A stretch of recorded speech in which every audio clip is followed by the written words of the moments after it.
Welcome to EFIWE Excellence Without Stress. Welcome guys to EFIWE Excellence Without Stress. I am Miss Favor, your use of English teacher, and I am happy to be here. My mother cooked food for us. Cooking she? I'm sure that you may have seen expressions like this on social media before. But this is just me trying to make sure that you know how to use question tags properly when you are not joking. So that will lead us to our topic for today, question tags. For this lesson, we'll be looking at this content. Firstly, definition of question tags. Secondly, rules of question tags. And finally, just like is our custom, we are going to answer questions on question tags. Now, the pun was unintended though. So let's get right into it. Definition of question tag. What is question tag? Now, a question tag is a short question that is asked at the end of a statement, which also requires a response. Simply put, question tags, they turn statements into questions, and they are usually or always separated with a comma in a sentence. For example, she came to the party, didn't she? Now, we're going to look next at the rules of question tags to know why I use didn't she as the question tag for this particular statement. Rules of question tag. The first rule we have here states that when the statement is positive, the question tag must be negative. For example, A, they have a meeting this afternoon. This is a positive statement.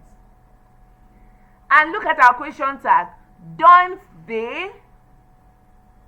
Now, how to identify positive and negative statements is that usually anything negative is contracted.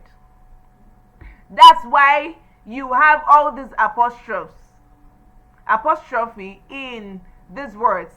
Don't in place of do not, isn't in place of is not, and all of that. So now let's go over that first rule again. When the statement is positive, the question tag must be negative. Example, they have a meeting this afternoon. This is a positive statement. So our question tag cannot be positive again. So we can't say do they have a meeting this afternoon, do they? No, that is wrong. If the statement is positive, the question tag must be negative. They have a meeting this afternoon, don't they? Let's look at example B. It is going to rain. This is another positive statement. Isn't it? Example C. The gate is locked.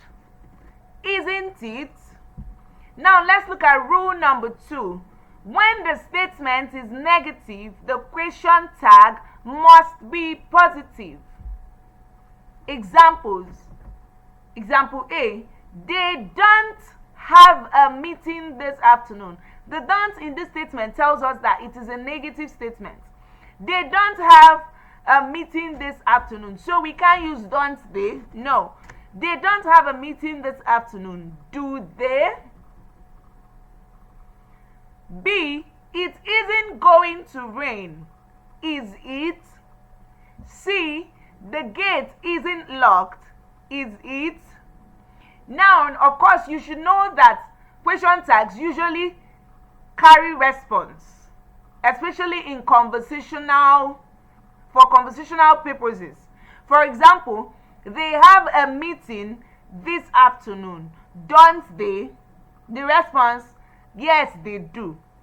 So for the responses, when you're conversing with someone, you must know that when it is a positive statement, you are to have a positive response. When it is a negative statement, you're to have a negative response. For instance, they don't have a meeting this afternoon, do they? No, they don't. But if you're talking about the question tag, if the statement is positive, the question tag must be negative. If the statement is negative, the question tag must be positive. Let's look at other rules. The third rule is that statements with an auxiliary verb must carry the auxiliary in the question tag. We know what auxiliary verbs are. They are helping verbs. Now, for example A, Ben's parents are visiting him tomorrow. Are is the auxiliary verb in the sentence. That is why it is highlighted. So, the question tag must carry that auxiliary. Ben's parents are visiting him tomorrow. Aren't they? Of course, you already know why we're using aren't they. Why we're using a negative question tag. It is because the statement is positive. Ben's parents are visiting him tomorrow. Aren't they? Example B, the students haven't come back from the library. Have they? Remember that apart from the auxiliary, that the question is negative. So the statement is negative. That means that the question tag has to be positive. Example C, today is bright. Is the auxiliary verb. Today is bright. And remember, today is bright is a positive statement. Therefore, while we repeat the auxiliary in the question tag, it must be in the negative form. Today is bright, isn't it? Then the last rule, rule number 4, is that in statements that do not carry an auxiliary verb, the verbs do, does, or did is used for the question tag, but this is dependent on subject and tense. For example, John loves babies. There is no auxiliary verb in the statement, so we are using the verb do. John loves babies, doesn't he? B, they went to Abuja last week. Didn't they? So we are using the verb do, but now in past tense because we are dealing with the simple past. Went. They went to Abuja last week. Didn't they? C, Mr. Kenneth sells cars. Doesn't he? Now let's look at these questions that we have prepared. Question 1. He was present at the party. First of all, this is a positive statement. And we have an auxiliary verb, the verb was. So that means that our answer must carry that auxiliary. He was present at the party. Dash. Option A, wasn't he? Option B, did he? Option C, could he?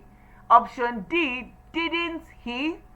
He was present at the party. The correct option is option A, wasn't he?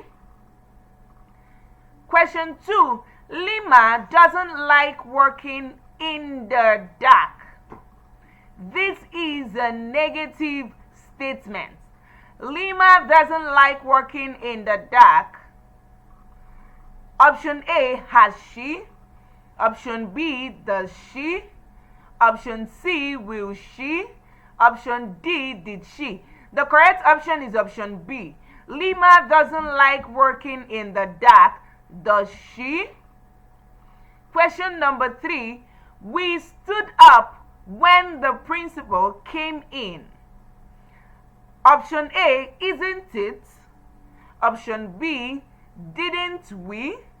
Option C, not so.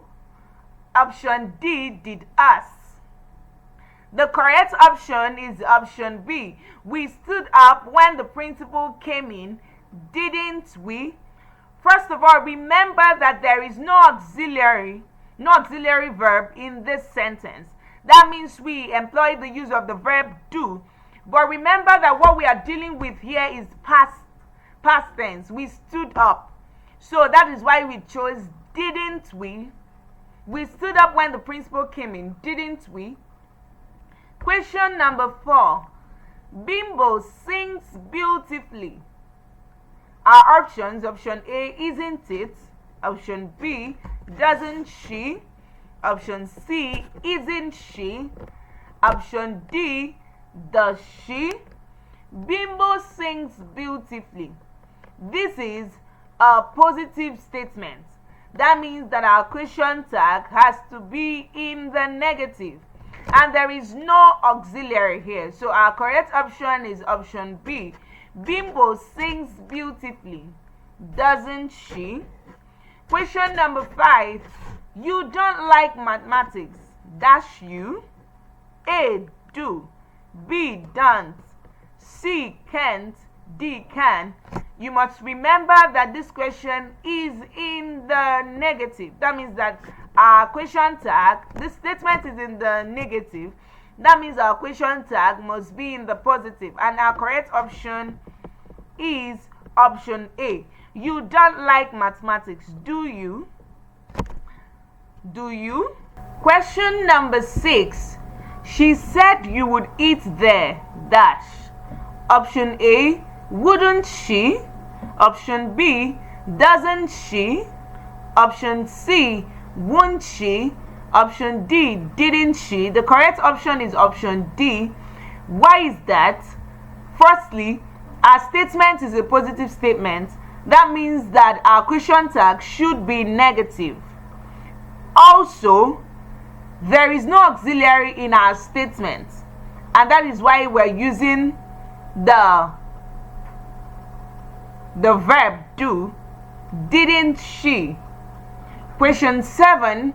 The proprietor should be blamed for such a deplorable condition in the nursery schools, dash. A, isn't it? B, shouldn't they? C, should they? D, is it? The correct option is option B. The proprietor should be blamed for such a deplorable condition in the nursery schools, shouldn't they? Question 8. Dash a good film, wasn't it? Now, this is a different type of question that we have here. In all the questions we've answered, we were required to put the question tags. But here, what we are required to do is to complete the statements that brought about the question tag. So how do we solve this? First of all, let's look at our options. Option A, it is. Option B, was it. Option C, there is. Option D, it was. Now let's look at our question tag. Wasn't it? Our question tag carries an auxiliary. Also, it is in the negative form. That means that our statement must be in the positive. So the correct option is D. It was a good film, wasn't it? We see a repetition of the auxiliary verb in the question tag. It was a good film, wasn't it? Question 9. I don't think he can, dash. Option A, can't he? Option B, isn't it? Option C, can he? Option D, don't I? Our statement is a negative one, so our question tag should be a positive one. That means that our correct answer, the correct option here is option C. I don't think he can he? Question 10. He does not seem to know how to solve the problem. He does not seem to know how to solve the problem. Our options: option A, does not he? Option B, does he not? Option C, does he? Option D, doesn't he? Firstly, our statement is a negative one. That means our question tag has to be positive. So the correct option is option C. He does not seem to know how to solve the problem. Does he? Now, don't forget that you do not learn English language by magic. So what you have to do is to keep on practicing. Now, all you have to do to practice more questions on question tags is to go and download the EFIWE app so that you could have access to practicing questions on question tags. And I will see you in our next class. Thank you.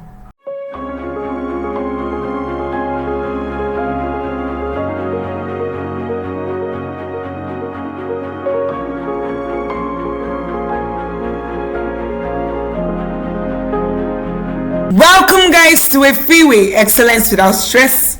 I'm EFIWE, your use of English teacher, and I am happy to be here. Will you marry me? I'm sure you already know that this question is a yes or no question. So it's either you say yes or you say no. This will lead us to our topic for today, which is interrogatives. We're simply looking at questions. What are interrogatives? They are simply questions, a phrase or a clause that is asking for an information. Every sentence with a question must carry a question mark. We have types of questions. We have what we call the polar questions, we have information question, and we have the tag question or question tags. For polar question, these are questions that only require a yes or no answer. So they are simply yes or no questions. Polar questions are formed using helping verbs such as is, was, has, had, does, will, can, are, and so on. Does he play football? Yes. Are you hungry? No. Is she a good girl? Yes. Can he speak in public? No. Will she teach us? Yes. So, simple questions requiring a yes or no answer. That's what we call polar questions. We also have information question. From the word information, we already know that this type of question seeks explanation. So we're not just stopping at yes or no. Now we're seeking explanation on a particular subject. Information question can ask about the subject or action of a sentence. It can also ask about the place or time of action. Information questions can begin with words such as who, especially when asking for the subject. Who is he? So I'm seeking an explanation. I'm not just expecting. Of course, I can't ask who is he and then you go no or yes. Who is he? You have to explain. What is she doing here? Why are you here? These are questions that seek explanation. Where did you go yesterday? What did you eat? Now this is different from have you eaten. Have you eaten requires a yes or no answer. But what did you eat is seeking an explanation. Who owns this car? When did you come home? Whose bag is that? These are information questions. Then finally we have tag questions or question tags. They are simply questions that are asked at the end of a statement that requires a response. Now we have positive or negative. But to learn more on question tags, refer to our video on question tags and you'll be cleared, and you also have questions to answer. Now, based on what we've done on interrogatives, this is a very short lesson. So all you have to do to practice what you've learned, both on question tags, information questions, and polar questions, all you need to do is to download the EFIWE app and you will be good to go. And I'll see you in our next class. Bye.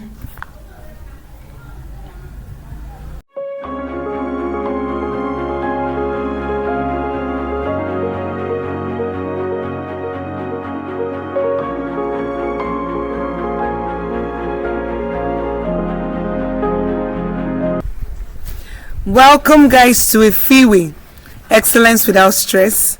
I'm Miss Favor, your use of English teacher, and I am happy to be here. Have you ever been in a situation where you had to explain tire because you lacked evidence? You know, you were just explaining and explaining. All of your speech was filled with they said, he said, she said, I said, my teacher said, he said, he said. I mean, all about what people said. I mean, that's what reported speech feels like. Simply explaining without evidence. But direct speech is just the opposite. Because in direct speech, you just speak the exact words of the speaker. And you won't have to explain what you did not say. I mean, you just say it in their words. What's your own? Now, that aside, this leads us to our topic for today. Today we're looking at an interesting topic: direct and reported speech. Direct and reported, or indirect speech, whichever one you want to call it. So for this lesson, we'll look at direct speech, reported speech. We'll look at how to change direct speech to indirect speech or reported speech, and finally, questions and answers. So let's get right into it. Direct speech, like I said when we began this lesson, simply means saying the exact words of a speaker, the original speaker. Here you're not trying to paraphrase, to translate. Just give us the way he gave you. Tell us exactly what he said in his words, in her words. So in writing, direct speeches are indicated by the use of quotation marks or inverted commas. They are also marked off with a comma. For example, John said, "My father died last week." So, my father died last week. This is exactly how John put it. My father died last week. This is a direct speech. The mice cried, "Who will bail the cat?" "I will see you on Sunday," Mary said. So these are the exact words of Mary. "I will see you on Sunday." With direct speech, we're looking at exact, word for word. No paraphrasing, no summary. The exact words or the actual words of a speaker. But in reported or indirect speech, we have the words of the original speaker are not presented exactly the way they put it, not presented verbatim, not words for words, but they are represented in such a way that the original idea is still retained. So instead of having John said, "My father died last week," in reported speech now we're saying John said that his father died the previous week. In direct speech, we have the mice said, "Who will bail the cat?" But in reported speech, because the words are no longer presented verbatim, although the original idea is still retained, now we have the mice wanted to know who would bail the cat. "I'm going to see you on Sunday," said Mary, for direct speech. Here for indirect speech, we're trying to repeat what Mary said, although not verbatim. So we have Mary said that she would see me on Sunday. So while direct speech presents the exact words of a speaker, indirect speech paraphrases but puts it in such a way that the original idea of the speaker is still retained. Now let's look at some of the things that occur while we try to change direct speech to indirect or reported speech.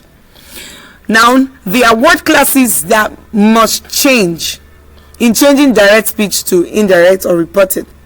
We have pronoun, adverb, and verb. For pronoun, the first person I changes to the third person, he or she. So a close look at this table will help you understand better. Second person you changes to he or she, third person. We, first person, changes to they. This, that is the demonstrative pronoun, changes to that. These changes to those. For adverb, here changes to there. Noun changes to them. Tomorrow changes to the next day. So for instance, if in direct speech we have "I will see you tomorrow," said Mary, the reported speech will be Mary said that she would see me the next day. no longer tomorrow now. Mary said that she would see me the next day. Now, for next week, next month, or next year, we have the following week, the following month or year. Yesterday changes to the previous day. Last night changes to the night before. Then for verb changes, where if the reporting verb is in the past, now let's look. A present tense verb in the direct speech changes to the past. And a verb that's originally in present tense in direct speech will change to the past in reported speech. For example, I danced beautifully, Tina prided herself. In reported speech, we'll now have Tina prided herself that she danced beautifully. So now the dance, which was previously in present tense, is now changed to past tense in reported speech. Also, a past tense verb in the direct speech will change to past perfect. Now, if up to this point you still do not have a good understanding of how verb tenses work, you can refer to our video on verb tenses and this will be clearer. So a past tense verb in the direct speech changes to past perfect in the reported speech. For example, the convict confessed, I raped her. I raped her. Now concentrate on the direct speech. The direct speech is I raped. Raped there is already in past tense.